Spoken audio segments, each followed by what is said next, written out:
नमस्कार दोस्तों, कहानियों की दुनिया में आपका स्वागत है। आइए सुनते हैं कृष्ण चंद्र द्वारा लिखी गई कहानी मोहब्बत की पहचान। जब मोहब्बत में शर्तें रखी जाती हैं तो अहम तो टकराता ही है, पर कुछ बातों को वक्त पर ही छोड़ देना चाहिए। तो आइए कहानी की शुरुआत करते हैं। पहले दिन जब उसने वकार को देखा तो वो उसे देखती ही रह गई। अस्मा की पार्टी में किसी ने उसे मिलवाया था। इनसे मिलो, ये वकार है। वकार उसके लिए मुकम्मल अजनबी था, मगर उस अजनबीपन में एक अजीब सी जान पहचान थी, जैसे बरसों या शायद सदियों के बाद आज वो मिले हों और किसी एक ही भूली हुई बात को याद करने की कोशिश कर रहे हों। दूसरी बार शाहिदा की कॉफ़ी पार्टी में मुलाकात हुई थी और इस बार भी ये पहली निगाह वाली मोहब्बत नहीं थी। एक अजीब सी कुर्बत और गहरी जान पहचान का एहसास था जो दोनों के दिलों में उमड़ रहा था, जैसे बहुत पहले वो कहीं मिले हैं, बहुत लंबी लंबी बहसें की हैं, आदात ख्यालात और ज़ाती पसंद के ताने बाने पर एक दूसरे को परखा है। वो दोनों एक दूसरे के हाथ की गर्मी को जानते हैं, उस बरकी रौक को पहचानते हैं जो निगाहों ही निगाहों में एक दूसरे को देखते ही दौड़ने लगती है। वो डोर जो दिल ही दिल में अंदर बंध जाती है और एक दूसरे से अलग होने के बाद अपने अपने घरों में अलग अलग अपने अपने कमरों में अकेले आराम, सुकून और चैन से बैठे हुए भी यूँ महसूस होती है जैसे वो डोर हिल रही है। रात की तन्हाई में अर्जा को अपने बिस्तर पर अकेले अकेले लेटे एकदम एहसास हुआ जैसे उसके बहुत ही करीब उसके चेहरे पर वकार झुका हुआ है। घबराकर उसने बेड स्विच दबाकर रोशनी की। कमरे में कोई ना था, फिर भी वो घबरा सी गई, लज्जा सी गई। उस एक लम्हे में ऐसा महसूस हुआ जैसे उसका राज वकार को मालूम हो गया। तीसरी बार जब वकार से रऊफ़ की दावत में मिली तो बेख्तियार उसकी आंखें झुक गई और रुखसारों पे रंग आ गया। मोहब्बत करने वाली औरत का दिल बहुत शफाक होता है। वकार और अर्जा को एक दूसरे के करीब आते ज़्यादा देर नहीं लगी। कुछ ऐसा महसूस होता है जैसे बनाने वाले ने उन दोनों को बनाया तो एक दूसरे के लिए ही था। दोनों ज़िद्दी और मगरूर थे, रास्तबाज और मेहनती, न किसी से दबने वाले न किसी से खुशामद करने वाले। दोनों किसी कदर कज बहस भी थे और शायद वो बहस सदियों पहले ही उनके दरमियान शुरू हो गई थी, अब फिर जारी हो रही है।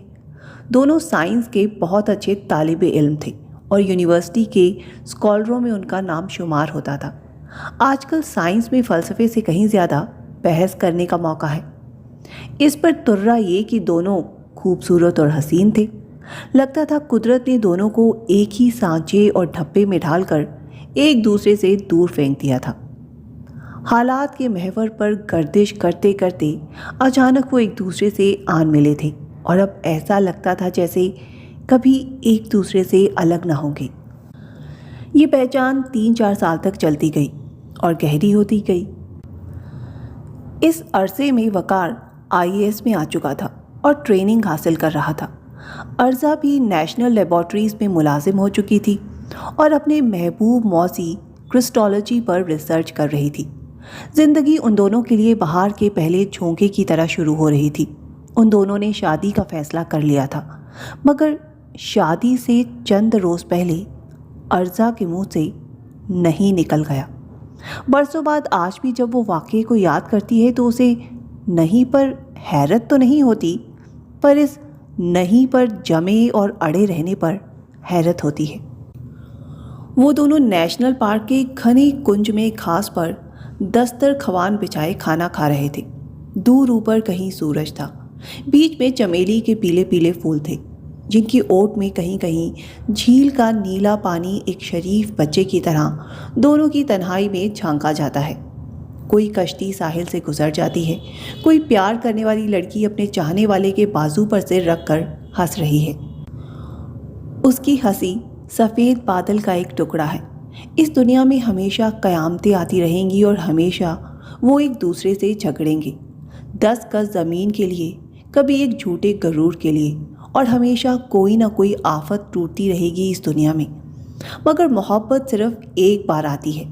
बादल के सफ़ेद टुकड़े की तरह झील में एक कश्ती की तरह तैरती हुई चाहत के बाजू पर सर रखे हुए आसमान को तकती हुई दिल के साहिल को छूती हुई गुजर जाती है। कोई हाथ बढ़ाकर रोक ले तो रुक जाती है, वरना मौत की गूंज की तरह कहीं और चली जाती है। ऐसे ठंडे से मीठे शहद भरे लम्हे वो बहस शुरू हुई थी। वकार ने उसे मशवरा दिया था कि शादी के बाद अर्जा नेशनल लेबोरेटरीज में काम करना छोड़ दे। वकार अब आईएएस में आ चुका है। खुदा के फसल से हर तरह की फरागत उसे हासिल है। अब अर्जा को इस्तीफा दाखिल कर देना चाहिए। चंद दिनों में उनकी शादी होने वाली है। अर्जा के मुंह से ना निकल गई।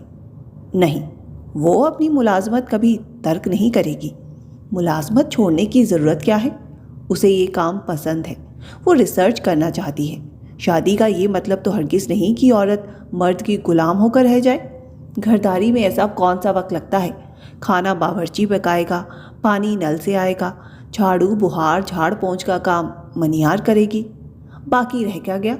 सोफे पर एक उम्दा साड़ी पहनकर शौहर की राह तकना। ये काम कौन सा मुश्किल है? दफ्तर से आते ही चंद मिनट में साड़ी बदलकर मुंह हाथ धोकर दरवाजे पर टंगी हुई एक रोशन मुस्कुराहट की तरह खड़ा हुआ जा सकता है। जो जो वो बात करते गए बहस उलझती गई। अर्जा को अंदाज़ा हो रहा था कि बहस गलत रास्ते पर जा रही है, मगर जोश के आलम में वो बोलती ही चली गई। बहस के दौरान उसे ये भी एहसास हुआ कि वो घर और उसकी जिम्मेदारी और उसके एहसास की अहमियत को महज बेहस ही खातिर कम करती जा रही है। कुछ ये भी एहसास होने लगा कि वैसे वकार की दलील में वज़न ज़्यादा है। इस बात से और भी बिफर गई। उसके लहजे में तलखी आने लगी। फिर उसे ये महसूस हुआ जैसे सब कुछ गलत हो रहा है। उसे मामले को संभाल लेना चाहिए, मगर वो एक ना जो उसके मुंह से निकली तो निकलती ही चली गई और वो बहस के दौरान मज़ीद कच बहसी से काम लेने लगी। वकार भी संजीदगी को छोड़कर गुस्से से काम लेने लगा। तुम्हें ये नौकरी छोड़ देनी होगी। तुम मुझे ऐसी कोई धमकी नहीं दे सकते। अर्जा के लहजे में आंसू आने लगे और वो अपने अकीदे पर सख्त हो गई। किसी कीमत पर ये मुलाजमत नहीं छोड़ूंगी, चाहे शादी हो या ना हो। मैं अपना काम बंद नहीं करूंगी। यकायक अर्जा ने अपना फैसला दे दिया और बहस एकदम बंद हो गई। दस्तर खवान लपेट दिया गया। खामोशी में झील के किनारे बर्तन धोए गए। एक कश्ती मर्द औरतों की हंसी से भरी हुई, शरीर बच्चों की किलकारियों से मामूर करीब से गुजरती जा रही थी। अर्जा का जी चाहा वो हाथ बढ़ा के इस कश्ती को रोक ले, वरना वे सब बच्चे चले जाएंगे और वो अकेली रह जाएगी। पर उसके दिल में इतना गम और गुस्सा और गरूर भरा हुआ था कि कुछ ना कर सकी। टिफ़िन के एक खाली बर्तन को हाथ में लिए पानी में खंगालती रही और पानी एल्युमिनियम की दीवारों से एक बेमानी फिक्रे की तरह टकराता रहा। गाड़ी में भी उसे ख्याल आया कि वो वकार की बात मान जाए, अपनी जिद तर्क कर दे। एक कमज़ोर लम्हे का सहारा लेकर अपने आप को वकार की गोद में सर रख दे। मगर वो मुल्तजी लम्हा गुजर गया और वो चट्टान की तरह सख्त और मगरूर बनी अपनी सीट पर वकार से अलग बैठी रही। हुआ ये कि उसका फ्लैट आ गया। वकार, आलिफ और अर्जा की शादी नहीं हुई। वकार अपनी पोस्टिंग पर तन्हा चला गया। अर्जा ने किसी दूसरे बड़े शहर में ट्रांसफ़र करवा लिया। बहुत से साल गुजर गए। दिल बुझ सा गया। वकार अब भी अर्जा को याद आता था। तन्हा रातों में, जिंदगी के उजाड़ और तवील लम्हों में वकार की जुदाई बहुत खलने लगी। मर्द तो बहुत थे और 1000 तनख्वाह पाने वाली औरत के लिए मर्दों की क्या कमी हो सकती है। मगर वो दूसरे मर्द से शादी तब करे जब वकार को किसी तरह भूल पाए, और वो कमबख्त दिल से उतरता ही नहीं। अर्जा ने शादी नहीं की, मगर उसने चंद माह का यतीम बच्चा गोद लेकर पाल लिया। मुन्ना अब 4 साल का हो चुका था और अपने बाप को पूछता था, अम्मी अब्बू कहाँ हैं? कनाडा गए हैं। कनाडा कहाँ है? यहाँ से बहुत दूर है। कब आएंगे? नहीं आएंगे। क्यों नहीं आएंगे? सबके अब्बू तो रात को घर पर आते हैं, मेरे अब्बू क्यों नहीं आते? वो लाजवाब होकर चुप हो जाती, मगर मुन्ना पूछता ही रहता। किंडरगार्टन में जब उसे दाखिल कराने का सवाल आया तो मुन्ने के बाप का नाम पूछा गया। एकदम से अर्जा ठिठक सी गई, फिर आहिस्ता से बोली, वकार हुसैन। नाम लिख लिया गया। मुन्ने के दिल पर दर्द भी हो गया। उसी रात मुन्ने ने अपनी अम्मी के गले में बाहें कर पूछा, अम्मी, मेरे अब्बू का नाम वकार हुसैन है? हाँ बेटा। अर्जा की आंखों से आंसू छलकने लगे। देखने में कैसे हैं मेरे अब्बू? मुन्ने ने दूसरा सवाल किया। अर्जा बात को ख़त्म करने की खातिर एक ट्रंक खोलकर उसमें से वकार की एक तस्वीर निकाल कर लाई और मुन्ने के हाथ में दे दी। मुन्ना देर तक उस तस्वीर को गौर से देखता रहा। फिर उसने अपने अब्बू की तस्वीर को अपने नन्हे से सीने पर लगा लिया और फिर तस्वीर को मुंह चूम कर बोला, मेले अब्बू, मेले अब्बू। अर्जा ने उसे जल्दी से गले लगा लिया और फूट फूट कर रोने लगी, मगर मुन्ना नहीं रोया। वो मर्द था। और जब अर्जा के आंसू ख़त्म हो गए तो उसने गंभीर और संजीदा लहजे में अर्जा से पूछा, अम्मी, क्या अब्बू तुमसे खफा हैं? अर्जा ने आहिस्ता से इस बात में सर हिलाया। मुन्ना देर तक अपनी अम्मी को गौर से घूरता रहा। उसके मासूम भोले चेहरे पर दोनों अब्रुओं के दरमियान सोच की एक गहरी लकीर बन गई थी।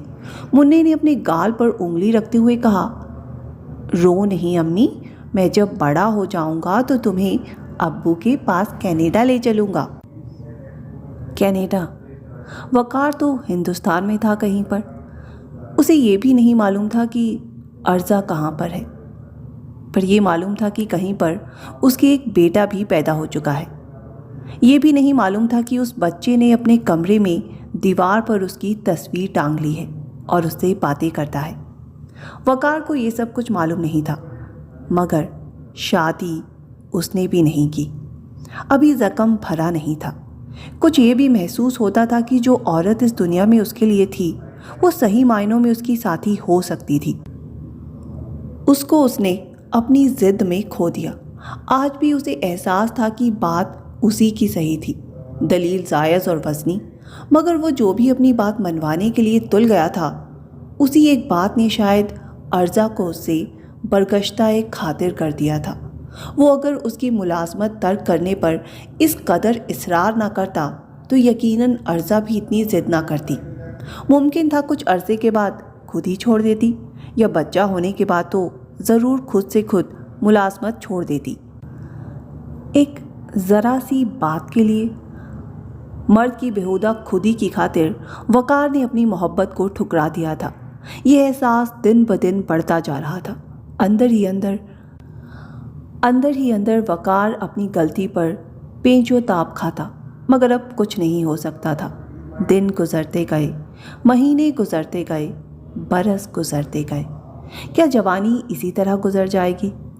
तब वो अयाश व बाश आदमी नहीं था, वो घरेलू सुकून पसंद एक ही औरत वाला मर्द था। इधर उधर की तांग छांग से वो घबराता था। उसने अपनी ज़िंदगी में सिर्फ अर्जा, उसके बच्चों और उसके घर का तसव्वुर किया था, पर जब उसे वही घर नहीं मिला तो उसने भी शादी का ख्याल तर्क कर दिया और अपने आप को अपने काम में गर्क कर दिया। एक बार वो नागपुर से दिल्ली के लिए फ्लाई कर रहा था। मानसून के दिन थे, मौसम बहुत ख़राब और तूफ़ानी हो रहा था। उसके जहाज़ को रास्ता बदलकर हैदराबाद के हवाई अड्डे पर उतरना पड़ा। इंजन में खराबी पैदा हो गई थी। मौसम बेहद ख़राब हो रहा था। मालूम हुआ रात यही काटनी पड़ेगी। सब मुसाफिरों को रात के क़ियाम के लिए रिट्स होटल में लाया गया। हैदराबाद आने का उसे मौका मिल गया। चाय पीकर वो बाहर निकलकर खड़ा हुआ। हवा में झक्कड़ और खुनकी के आसार थे। अब चारों तरफ छोटे छोटे बंगले थे, जिनकी निस्फ कदे आदम दीवारों से बोगनवेलिया की फूलदार शाखें झांक रही थी। कहीं कहीं पर अमलतास और इमली के पेड़ शाखों से शाखें मिलाए उसके सिर के ऊपर उसके खिलाफ किसी साजिश में मसरूफ नजर आते थे। एक आदमी एक मैली चद्दर ओढ़े एक पान वाले से बीड़ी का बंडल खरीद रहा था और करीब के दिलशाद होटल के मैले माहौल से एक ट्रांजिस्टर के गैर जाती संगीत की आवाज़ आ रही थी। मौसीकी अगर जाती ना हो तो महज मशीन का शोर बनकर रह जाती है। एक बार उसने बड़े गुलाम अली खान को एक छोटी सी महफिल में अपनी आंखों के सामने गाते हुए सुना था। फिर उनके किसी रिकॉर्ड में वो मज़ा ना आया। एक बार उसने मोहब्बत भी की थी। फिर शादी के किसी पैगाम में वो मज़ा ना आया।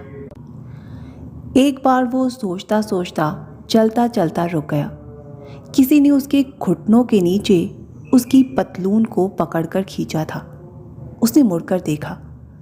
एक छोटा सा कोई 4 साल की उम्र का बच्चा उसकी पतलून को पकड़े उसकी तरफ बड़ी गहरी नज़रों से देख रहा था। क्या है बेटे? उसने बड़ी नरम आवाज़ में पूछा। आपका नाम क्या है? वकार हुसैन। मगर तुम क्यों पूछते हो बेटे? क्योंकि हमारे घर में आपकी तस्वीर लगी है। मेरी तस्वीर तुम्हारे घर में? वकार हुसैन हैरानी से इस 4 साल के बच्चे की तरफ देखने लगे। जहन पर बहुत जोर देने के बाद भी उसे याद ना आया कि हैदराबाद में उसका कोई रिश्तेदार रहता है। मुन्ने ने आहिस्ता से इस बात में सर हिला दिया।